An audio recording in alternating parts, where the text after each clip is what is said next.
大家好，我是老吴。作为一个中国人，或者说一个华人，在看西方媒体报道中国的时候，是不是经常能够明显感受到各种偏见甚至恶意？而西方民众对中国的印象，大多也正是来自这些主流媒体的报道。有时候你跟西方人聊天，面对那些根深蒂固的偏见，还真不知道怎么回应才好。那今天这段对话就特别有意思。提问的这一位呢，明显是被西方主流观点影响的不轻，一上来就抛出不少对中国的标准化的担忧和质疑。不过回答他的是前希腊财政部长，你听听他是怎么用事实和逻辑，既礼貌又犀利的把这些偏见一一驳回去的，可以说非常精彩，非常值得我们学一学。I'm been very concerned lately about China and sort of we have transferred so much money from our economy over to China by buying all those things and supporting their economy over there so they could make more and more money.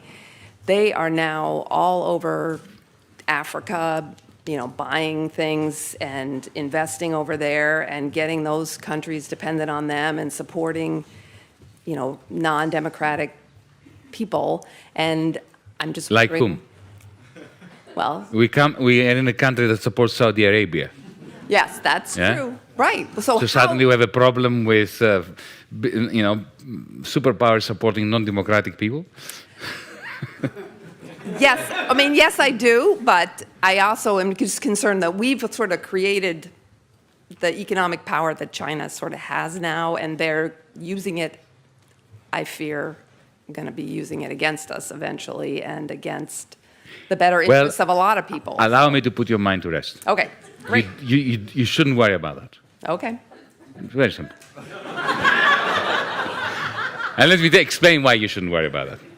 But please continue. Well, they're in Africa. They're lending money to countries to build ports and different infrastructure. To build what? Port harbors. And what's wrong with that? And because countries that need ports get ports. But they're making people dependent on. I know it's the same thing that we've done, which is no, it's horrible not. Around the world. They are far more humanistic than the United States ever was. Really? Okay. Absolutely. Great. So. Let me give you an example. Of course, they are peddling for influence. Yeah. Yeah. But they are non-interventionist. Absolutely non-interventionist in a way that Europeans, the West, has never managed to fathom. But I have a feeling they have a longer-term thought process that is more interventionist. All right. But anyway, let's judge what we see. Let's judge what. Okay. Well, let's start at the beginning. The Chinese never asked Apple to go to Shenzhen and produce all the iPhones. It was Steve Jobs that decided that. Yeah? Mm-hmm. It was not China that went to Washington, D.C. and demanded that they buy a third of your national debt. If they hadn't bought it, you would be in serious trouble. Mm-hmm. Okay. Number three. I did allude to this in my talk. If in 2008 China had not cranked up their credit bubble, you would be in a new Great Depression now. Mm-hmm. So, China, the United States, and the European Union are absolutely synergistic, and they need one another in a way that if we fail to acknowledge and to nurture, billions of people, including the majority of the people in this country, are going to suffer. Now, I am not going to stand here and defend China and the Chinese Communist Party. I already made some negative remarks about the Chinese Communist Party in referring to, their attitudes as being compatible with those of Wolfgang Schäuble. My concern about China is the authoritarian manner in which the Chinese regime is treating the Chinese people. As a Democrat, I have a problem with this. Mind you, I have to tell you that, from my understanding of China, it's a very interesting social experiment, in the sense that at the local level, the regional level, you now have a boisterous democracy. at the local and regional level, even with popular success stories in overthrowing local authorities, local bureaucrats who have been corrupt, who have been this, who have been that, who have been the other. When it comes to the influence of China outside its borders, I have to say, firstly, it's quite remarkable that they don't seem to have any military ambitions. Secondly, Africa. I'll give you an example, a specific example. Ethiopia. 2004, because I happened to be there, and I have some first-hand experience of it. They went into Ethiopia. I'll tell you why they went into Ethiopia, because they suspected there was oil. Because China is a major industrial power, but it lacks primary resources. Now, instead of going into Africa with troops, colonially, destroying the country, killing people like the West has done for the last 100 years, what they did was they went to Addis Ababa and they said to the government, we would like, we can see you have problems with your infrastructure, we would like to build some new airports, upgrade your railway system, create a telephone system, and rebuild your roads. And we'll do this all for free. No strings attached. We don't want anything from you. And they did. Why did they do it? Because it's soft power.